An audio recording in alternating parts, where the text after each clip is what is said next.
Hi all, అందరూ ఎలా ఉన్నారు? మీరందరూ బాగుండాలని మనస్ఫూర్తిగా కోరుకుంటున్నాను. అలాగే మన ఛానల్ ఎవరైనా కొత్తగా చూస్తున్నట్టయితే ఈ వీడియో మీకు నచ్చిన తర్వాత ఒక చిన్న లైక్ చేయండి. అలాగని సబ్స్క్రైబ్ చేసి సపోర్ట్ చేయడానికి ప్రయత్నించండి.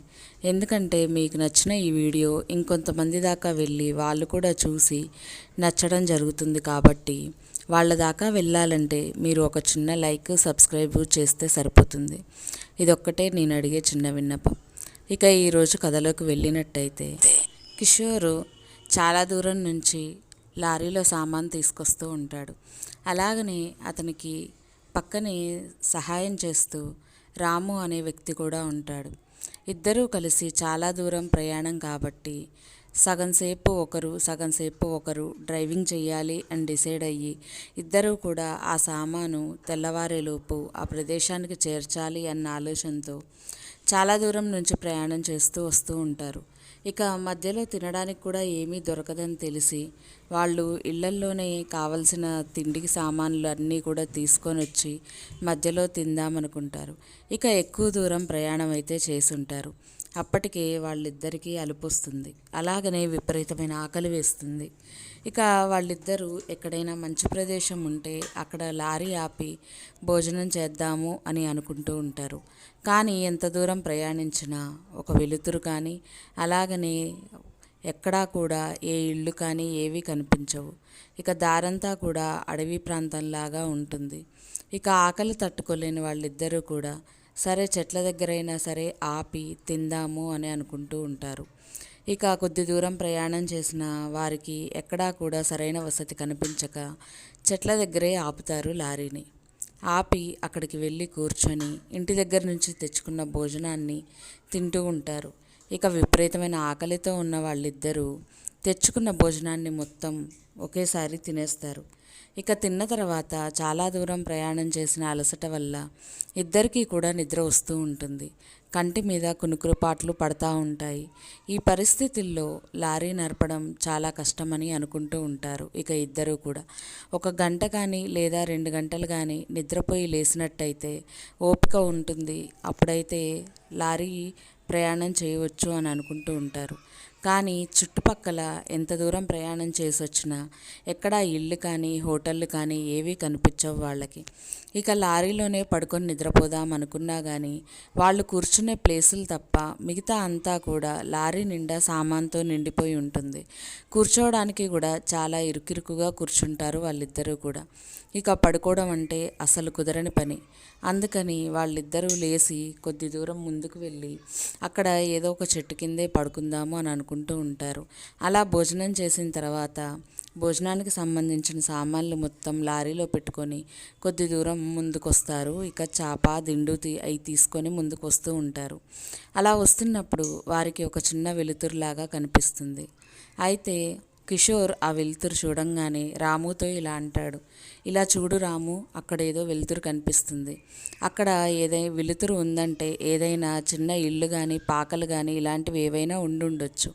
మనం అక్కడికి వెళ్దాము, అక్కడికి వెళ్ళి ఎవరైనా సహాయం అడుగుదాము అని చెప్పి అనుకుంటూ ఉంటారు. అయితే కిషోర్ చెప్పిన తర్వాత రాము కూడా ఆ వెలుతురుని చూస్తాడు. సరే పద వెళ్ళి అడుగుదాం అని చెప్పి అనుకొని అలా ముందుకు వెళ్తూ ఉంటారు. చివరికి ఆ వెలుతురు కనిపించిన ప్రదేశానికి వాళ్ళు వస్తారు. అక్కడ చూస్తే చిన్నపాటి ఇల్లులాగా ఉంటుంది. చుట్టూ చెట్లే ఉంటాయి. ఆ మధ్యలోని ఆ ఒక్క ఇల్లు మాత్రమే ఉంటుంది. బయట వీధి దీపంలాగా వెలుగుతూ ఉంటుంది. ఇక ఆ ఇంటి తలుపు అయితే కొడదాము, ఆశ్రయం ఏమన్నా దొరుకుతుందేమో, ఒక 2 నుంచి 3 గంటలు పడుకోనైనా లేచి వెళ్దాము, అడుగుదాము సహాయాన్ని అనుకొని అలా తలుపు కొడతారు వాళ్ళు. ఆ తలుపు కొట్టిన కాసేపటిదాకా ఎవరూ కూడా పలకరు. ఇక వీళ్ళు లేవనట్టుంది, వీళ్ళు పిలిచినా పలకడం లేదు, వెళ్ళిపోదామని అనుకుంటూ ఉంటారు. ఈ లోపటి నుంచి గజ్జల సౌండ్ వస్తూ ఉంటుంది. ఎవరో వస్తున్నట్టున్నారు, ఆగురాము అని అంటాడు కిషోర్. ఇక వాళ్ళిద్దరూ అలాగనే తలుపు దగ్గర ఉంటారు. ఈలోపు తలుపు తీస్తుంది ఒక ఆమె. ఆమె వీళ్ళిద్దరినీ చూసి, మీరెవరు, ఇక్కడికి ఎందుకు వచ్చారు అని అడుగుతూ ఉంటుంది. మేము ఇలాగ లారీ నడుపుకుంటూ వచ్చాము, మాకు బాగా నిద్ర వస్తుంది, ఇక్కడ ఎక్కడా చూసినా ఎవరూ కనిపించడం లేదు, మేము పడుకోవడానికి కొంచెం ప్లేస్ ఇస్తే మేము ఒక 2 గంటలు పడుకొని వెళ్ళిపోతాము అని అంటూ ఉంటారు. ఇక ఆమె ఆలోచిస్తూ ఉంటుంది. ఆమె వెనకాల ఒక వృద్ధ మహిళ ఉంటుంది. తను ముందుకు వచ్చి, సరే బాబు, పడుకుంటా అంటే రండి, మా ఇంట్లో చాలా ప్లేస్ అయితే ఖాళీగానే ఉంటుంది, చాలా రూమ్లే ఉన్నాయి మీరు పడుకోవడానికి అంటుంది. అది చూసిన కిషోరు, ఆగు రాము, ఇందులో వీళ్ళిద్దరే తప్ప ఎవరూ లేనట్టుంది, ఇలాంటి ప్రదేశంలో మనం పడుకోవద్దు, మగవారు ఉంటే ఏం పర్లేదు కానీ ఆడవారే ఉన్నట్టున్నారు, వాళ్ళకి ఇబ్బందిగా ఉంటుంది, ఇక మనం వెళ్ళిపోదాం పద అని అంటూ ఉంటాడు. దానికి ఆ వృద్ధ మహిళ, బాబు మీరు కూడా మా పిల్లల్లాంటి వారే కదా, మీరు పడుకోవడానికి కొంచెం ప్లేస్ ఇస్తే సరిపోతుందని అన్నారు, మా ఇంట్లో చాలా రూమ్లు ఖాళీగానే ఉన్నాయి, మీరు వచ్చి పడుకోవచ్చు అని చెప్పి అంటుంది. దానికి సరే అని వెళ్తారు లోపలికి. ఇక వాళ్ళకి ఇచ్చిన రూమ్కి వాళ్ళిద్దరూ కూడా వెళ్ళి పడుకుంటారు. బాగా చాలా దూరం నుంచి ప్రయాణం చేసి వచ్చిన అలసట వల్ల, అలాగనే బాగా ఆకలేసి ఎక్కువగా తినడం వల్ల వారిద్దరూ కూడా వెంటనే నిద్రపోతారు. ఇద్దరూ నిద్రపోయి అలా నిద్రలోకి జారుకుంటూ ఉంటారు. ఈలోపు కిషోర్కి ఎవరో దగ్గరికి వచ్చి ఏదో గునుగుతున్నట్టుగా వినిపిస్తూ ఉంటుంది. అలాగనే చెవిలో ఏవో మంత్రాలు వినిపిస్తున్నట్టుగా ఉంటుంది. ఇదేంటి, ఎవరో నా చెవి దగ్గరకు వచ్చి ఏం చేస్తున్నారు, ఏవో మంత్రాలు వినిపిస్తున్నాయి అని ఆలోచిస్తూ కళ్ళు తెరిచి చూడబోతాడు. కానీ కళ్ళు పూర్తిగా తెరుచుకోవు, కొద్దిగా మాత్రమే కళ్ళు తెరుచుకుంటాయి. అలా కొద్దిగా తెరుచుకున్న కళ్ళతోటి చూడడానికి ప్రయత్నిస్తాడు కిషోర్. అలా చూస్తూ ఉంటే ఎవరైతే ఇంతకుముందు వృద్ధ మహిళ మాట్లాడుతుందో ఆమె కళ్ళ ముందుకు వస్తూ ఉంటుంది. ఆమె దగ్గరకు వస్తున్న కొద్దీ ఆమె రూపం మారిపోతూ ఉంటుంది, వికృతాకారంలో ఆమె కనిపిస్తూ ఉంటుంది. ఇక ఆమె పెద్దగా నవ్వుతూ ఇక ఆ ముందుగా వచ్చిన స్త్రీని, నువ్వు కాళ్ళు కట్టేసేయి, చేతులు కట్టేసేయి, వీడు ఈరోజు మనకు భోజనం అని ఆ వృద్ధ మహిళ అంటూ ఉంటుంది. అయితే వీళ్ళు నన్ను ఏదో చేయబోతున్నారు అని అరిచి పక్కనే ఉన్న రాముని లేపడానికి ప్రయత్నిస్తాడు కిషోర్. కానీ అతని కళ్ళు కూడా పూర్తిగా తెరుచుకోక అతని చేతులు కాళ్ళు కూడా కదలడం లేదు. ఈలోపు ఆ వృద్ధ మహిళ విపరీతంగా నవ్వుతూ ఉంది. అలాగనే ఆమె నా కాళ్ళు గట్టిగా ఒక తాడుతో కట్టేయడం జరిగింది, ఇక నా చేతుల దగ్గరికి వచ్చి కట్టేద్దామని చూస్తుంది. కానీ నేను ఓపిక తెచ్చుకొని, మీరెవరు, నన్నేం చేయబోతున్నారు, నన్ను ఎందుకు చంపాలనుకుంటున్నారు, అసలు మీరెవరు అని నేను అడగబోతున్నాను. కానీ ఆ స్త్రీ ఈలోపు ఇంకా ఘోరంగా మారిపోయి, ఆ వృద్ధ మహిళ కంటే ఘోరంగా వికృతంగా మారిపోయి, మేమెవరో నీకు ఇంకా అర్థం కాలేదా, ఇక నువ్వు మాకు దొరికిన ఆహారం ఈ పూటకి, నిన్ను ఈరోజు ఆహారంగా తీసుకుంటాము, రేపు నీ పక్కనే ఉన్న తన ఆహారంగా తీసుకుంటాము, మా కోసమే మీరు ఇక్కడికి వచ్చారు అని వికృతంగా నవ్వుతూ ఉంటుంది. ఆ మాటలకి కిషోర్కి ఒంటి నిండా చెమటలు పట్టిపోయి, అలాగనే ఏం చేయాలో అర్థం కాని పరిస్థితుల్లో పక్కనే ఉన్న రాముని ఎలాగైనా నిద్ర రేపాలని ప్రయత్నిస్తూ ఉంటాడు. కానీ రాము పూర్తిగా అలసిపోవడం వల్ల విపరీతంగా నిద్రపోతూ ఉంటాడు. పక్కన ఇంత జరుగుతున్నా కానీ ఏమీ తెలియకుండా గాఢ నిద్రలో ఉండిపోతాడు. ఈలోపు కిషోర్ కదిలి రాము దగ్గరికి వెళ్ళడానికి ప్రయత్నిస్తూ ఉంటాడు. ఎంత వేగంగా వెళ్ళాలని ప్రయత్నించినా అంతే వేగంగా వెనక్కి లాగుతున్నారు ఆ వృద్ధ మహిళ, అలాగనే ఆ స్త్రీ. ఇద్దరూ కూడా కాళ్ళు పట్టుకొని వెనక్కి లాగి ఈడ్చుకొని పోవడానికి ప్రయత్నిస్తున్నారు. ఇక తనకి చావు గ్యారెంటీ, ఎన్ని రకాలుగా ప్రయత్నించినా ఈరోజు నేను వీళ్ళిద్దరి చేతుల్లో చనిపోవడం ఖాయం, ఇక వీళ్ళిద్దరూ మనుషుల రూపంలో ఉన్న దయ్యాలు అని అర్థం చేసుకొని తనలో తను 5 నిమిషాలు ఆలోచించుకొని గట్టిగా అరవడం మొదలుపెట్టాడు. రాము రాము లే లే అనుకుంటూ శక్తినంతా కూడా తీసుకొని గట్టిగా అరవడం మొదలుపెట్టాడు. ఈలోపు అతని భుజాన్ని ఎవరో గట్టిగా కొట్టడం జరిగింది. అలా కొట్టేసరికి ఒక్కసారిగా సగం తెరుచుకున్న కళ్ళన్నీ పూర్తిగా తెరుచుకున్నాడు. అలా పూర్తిగా తెరుచుకొని చూసేసరికి ఎదురుగా ఉన్న రాము, ఏమైంది, ఎందుకు అలా మాట్లాడుతున్నావు, నన్నెందుకు లేవమంటున్నావు అని అంటూ ఉంటాడు. ఈలోపు తన మొహానికి పట్టిన చెమటలన్నీ తుడుచుకుంటూ చుట్టూ దిక్కులు చూస్తూ ఉంటాడు. ఆవేశం ఎక్కువైపోతూ ఉంటుంది. బాగా ఆయాసంతో రొప్పుతూ, రాము రాము వెళ్ళిపోదాం పద, చంపాలని చూస్తున్నారు అని అంటూ ఉంటాడు. అయితే ఎవరు చంపాలని చూస్తున్నారు, ఏమైంది కిషోర్, నువ్వెందుకు ఇలా మాట్లాడుతున్నావు, నాకేమీ అర్థం కావట్లేదు అని అంటూ ఉంటాడు రాము. తన చేతులని కాళ్ళని చూస్తూ ఉంటాడు. చేతులకి ఉన్న కట్లు కాళ్ళకి ఉన్న కట్లు ఏమీ కనపడవు. ఏమీ కనపడకపోయేసరికి ఆశ్చర్యపోతూ ఉంటాడు. ఏమైంది కిషోర్, అసలు నీకేమైంది అని అడుగుతూ ఉంటాడు రాము.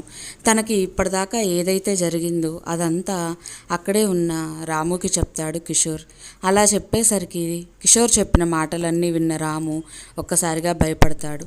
పద, అయితే ఈ ప్లేసు మనకు సరైనది కాదు, వెళ్ళిపోదాం పద అని ఇద్దరూ లేస్తారు. కానీ వాళ్ళు పడుకున్న రూమ్ తప్ప వాళ్ళకి అక్కడ ఏమీ కనపడదు. ఏ దారి నుంచి అయితే వెళ్తారో ఆ దారి పూర్తిగా క్లోజ్ అవుతుంది. ఎక్కడ ఏ తలుపులు కానీ ఏవీ కానీ ఉండవు. అదే రూమ్లో వాళ్ళు అటు పక్కకు వెళ్ళినా ఇటు పక్కకు వెళ్ళినా ఎంత దూరం నడిచినా ఆ రూమ్ వెడల్పు పొడుగు పెరుగుతుంది తప్ప వాళ్ళకి అక్కడ కిటికీలు కానీ తలుపులు కానీ ఏమీ కనపడవు. ఇక ఇద్దరూ కూడా పరిగెత్తడం మొదలు పెడతారు. ఎంత పరిగెత్తినా అదే రూమ్ కనిపిస్తుంది తప్ప ఏమీ కనపడదు. అలా ఒక గంట సేపు నడిచి నడిచి నడిచి అలసిపోయి అక్కడ కూర్చుండిపోతారు వాళ్ళిద్దరూ. అలా కూర్చున్న వాళ్ళిద్దరినీ చూసి ఆ స్త్రీ అను ఆ ముసలామె ఇద్దరూ కూడా విపరీతంగా నవ్వుతూ, మీరు ఎంత ప్రయత్నించినా మా నుంచి తప్పించుకోలేరు, ఈరోజు మీరే మా భోజనం అని చెప్పేసి అంటూ ఉంటారు. అలా అనేసరికి వీళ్ళిద్దరికీ కూడా భయం పెరిగిపోతూ ఉంటుంది వాళ్ళ మాటలు వినేసరికి. ఇక ఇంకొంతసేపే మీరు బతికి ఉండగలరు, మా సమయం రాగానే మేము వచ్చి మిమ్మల్ని తినేస్తాము, ఇక మేము చిన్న పని మీద మేము వెళ్తున్నాము, ఇంకాసేపట్లో మేము తిరిగి వస్తాము, మీరు బయటికి వెళ్ళాలని ఎంత ప్రయత్నించినా కానీ మీరు ఇక్కడి నుంచి కొద్ది దూరం కూడా కదలలేరు, గుర్తుంచుకోండి అని నవ్వుకుంటూ వెళ్ళిపోతారు వాళ్ళిద్దరూ. ఇక వాళ్ళిద్దరూ వెళ్ళారు అని చెప్పి మళ్ళీ నడవడానికి ప్రయత్నిస్తారు. మొదట్లాగానే ఎంత నడిచినా ఆ రూము పెద్దదవుతుందే తప్పించి ఎక్కడా కూడా ఏమీ కనపడదు. అయితే అలా నడుస్తూ ముందుకు వెళ్తున్నప్పుడు రాము, ఒక్క నిమిషం కిషోర్ ఇక్కడే ఆగు అని చెప్పేసి అంటూ ఉంటాడు. సరే అని కిషోర్ అక్కడ ఆగుతాడు. ఏమైంది రాము, నడవకుండా ఇలానే ఉంటే ఇక్కడ వీళ్ళ చేతుల్లో మనం భోజనం అవ్వాల్సి ఉంటుంది అని అంటూ ఉంటాడు. లేదు కిషోర్, ఒక్క నిమిషం విను, ఏదో సైరన్ మనకి ఇక్కడి నుంచి వినిపిస్తుంది. మనకి ఇంతసేపు ఎంత దూరం నడిచినా ఎక్కడా కూడా మనకి సైరన్ వినిపించలేదు. ఎవరో హారన్ కొడుతున్నట్టుగా ఏదో పిలుస్తున్నట్టుగా మనకి వినిపిస్తుంది. కాబట్టి మనకి ఇక్కడ ఏదో చిన్న దారి ఉండుంటుంది. ఇక్కడ నుంచి కొంచెం ఆలోచించి ముందుకు వెళ్తే మనం వీళ్ళ బారి నుంచి తప్పించుకోగలం, అలాగనే బయటపడగలం. నువ్వైతే ఆ శబ్దం విను అని అంటూ ఉంటాడు. ఇద్దరు నిశ్శబ్దంగా వింటూ ఉంటారు. వాళ్ళకి నిజంగానే ఏదో లారీ హారన్ లాగా వినిపిస్తూ ఉంటుంది. అది విన్న వాళ్ళిద్దరూ కూడా అవును, ఇక్కడ ఏదో ఉంది, ఇక ఈ దారిలో స్ట్రైట్గా నడుచుకుంటూ వెళ్దాం, మన అదృష్టం కొద్దీ మనకి ఆ ప్రదేశం నుంచి బయటపడొచ్చేమో అనుకుంటూ ఇక ఆ రూమ్లో చుట్టూ తిరగడం ఆపి వాళ్ళకి హారన్ వినిపిస్తున్న వైపుగా అడుగులు వేస్తూ ముందుకు వస్తూ ఉంటారు. అలా కొద్ది దూరం ముందుకు వచ్చేసరికి వెనక నుంచి ఎవరో భుజం మీద మళ్ళీ చెయ్యి వేస్తారు. ఇద్దరి మీద చెరొక చెయ్యి వేసినట్టుగా ఉంటుంది. అయితే ఇద్దరూ కూడా ఒక్కసారిగా ఉలిక్కిపడి ఇక ఈ దయ్యాలు వచ్చేసుంటాయి, వీళ్ళు ఇద్దరూ కూడా మన ఇద్దరిని చంపేసి తినేస్తారు, ఇక మనం తప్పించుకోలేమా అనుకొని భయంతో వెనక్కి తిరిగి మాట్లాడడానికి ప్రయత్నిస్తారు. ఇక కళ్ళు మూసుకొని వాళ్ళిద్దరూ కూడా వెనక్కి తిరుగుతారు. వెనక్కి తిరిగేసరికి ఎవరో ఒకతను వాళ్ళ భుజాల మీద చెయ్యి ఉంటుంది. వీళ్ళిద్దరూ కళ్ళు తెరిచేసరికి ఇప్పటిదాకా ఏ రూమ్లో అయితే పరిగెత్తుతూ ఉంటారో ఆ రూమ్ కనపడదు. చుట్టూ కూడా మొదట్లాగానే చెట్లు, భయంకరంగా నక్కారుపులు, కుక్కారుపులు ఇలాంటివి వినిపిస్తూ ఉంటాయి. ఎదురుగా ఆ మనిషి మాత్రం వీళ్ళిద్దరు భుజాల మీద చేతులు వేసి మీరిద్దరూ ఎవరు, ఇక్కడ ఎందుకున్నారు అని చెప్పేసి అడుగుతూ ఉంటాడు. ఇక వీళ్ళిద్దరూ కూడా అసలు మీరెవరు, మీరు మనిషేనా అని అంటూ ఉంటాడు కిషోర్. ఆ మాటకి అక్కడ ఉన్న ఆ మనిషి నేనొచ్చి మిమ్మల్ని అడిగితే మీరు నన్ను మనిషేనా అని అడుగుతారేంటి, అసలు మీరిద్దరు ఎవరు, ఇక్కడ ఎందుకున్నారు అని అంటూ ఉంటే ఇప్పటిదాకా జరిగిందంతా కూడా వాళ్ళిద్దరు అతనికి చెప్పడం జరుగుతుంది. అయితే అది విన్న అతను, మీరు ఈ ఏరియాకి కొత్తనా, మీకు తెలియదా, మీకు తెలిసి కూడా ఇక్కడే ఆపి ఈ వెలుతురుందని ఎలా వస్తారు మీరు, ఇంత చుట్టూ చీకట్లో ఇంత కారడవిలో మీకు వెలుతురు ఎలా కనిపిస్తుంది, ఒక ఇల్లుందని కూడా మీరు ఎలా అనుకుంటారు, అసలు అది జరిగే పనేనా, నేను ఇక్కడ మీ ఇద్దరిది లారీ చూశాను, ఆ లారీ ఆగిన తర్వాత మీరు ఇక్కడే ఉండుంటారు, ఇక్కడ ప్రమాదకరమైన స్థలం, ఎక్కడ ఇరుక్కుపోయారు అని నేను ముందుకు వచ్చి మిమ్మల్నే వెతుకుతున్నాను, అలాగనే నా లారీ ఆగింది కాబట్టి దాంతో హారన్ కొడుతూ ఉంటే ఆ సౌండ్కైనా మీరు నా దాకా వస్తారు, మిమ్మల్ని ఇబ్బందుల్లోంచి బయటపడేయాలని అనుకున్నాను.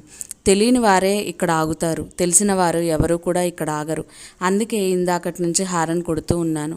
ఈలోపు మీరు ఇక్కడికి రావడం గమనించి మీ వెనకాలే వచ్చి మిమ్మల్ని ఆపాను అని అంటూ ఉంటాడు. సరే, మీరు ఆపబట్టి సరిపోయింది, లేకపోతే ఈరోజు మేము ఆ దయ్యాల చేతుల్లో చనిపోయి ఉండేవాళ్ళం. మమ్మల్ని కాపాడారు మీరు భగవంతుల్లాగా వచ్చి అని అంటారు. సరే పదండి, ఇక్కడి నుంచి వెళ్ళిపోదాం. ఇది ఒక దయ్యాల ఇల్లు. ఇది ఎప్పుడూ కూడా దారిలో ఎవరైతే ఇక్కడ ప్రదేశాల గురించి తెలియని వాళ్ళు ఉంటారో వాళ్ళని ఆపి చంపాలని ప్రయత్నిస్తూ ఉంటాయి. కానీ ఇప్పటిదాకా మీలాగా వాళ్ళ చేతుల్లో ఇరుక్కొని భయపడి బయటపడ్డ వాళ్ళే కానీ ఎవరిని కూడా అవి ఏమీ చేయలేదు, ఎవరిని కూడా చంపలేదు. అవి భయపెడుతూ ఉంటాయి, వాటి ఆనందం కోసం అవి మనుషుల్ని భయపెడుతూ ఉంటాయి. కానీ చంపిన ఆనవాళ్ళు అయితే ఏవీ లేవు. మీరు ఇంకా భయపడకండి, ఈ ఏరియాలో ఎప్పుడూ కూడా మీరు ఆగకండి, పదండి వెళ్ళిపోదాం అని అంటూ ఉంటే సరే అని వీళ్ళు కూడా లారీ ఎక్కి బయలుదేరడం మొదలు పెడతారు. అలాగే ఆ ఆపిన వ్యక్తి కూడా లారీ ఎక్కి వెళ్ళిపోతూ ఉంటాడు. ఇలా 2 లారీలు కూడా బయలుదేరి వెళ్ళిపోతూ ఉంటాయి. ఇక ఇది ఫ్రెండ్స్ ఈరోజు జరిగిన ఒక హారర్ స్టోరీ. అయితే మీకు ఈ స్టోరీ నచ్చినట్టయితే ఒక లైక్ చేయండి, అలాగనే షేర్ చేయండి, సబ్స్క్రైబ్ చేసుకొని పక్కనే ఉన్న బెల్ కూడా కొట్టేయండి. అలాంటప్పుడే నేను చేసే వీడియో నోటిఫికేషన్స్ మీ దాకా వస్తాయి, రాగానే మీరు వెంటనే వినొచ్చు. Thank you so much for watching. మళ్ళీ వీడియోతో మీ ముందుకు వస్తాను. బాయ్.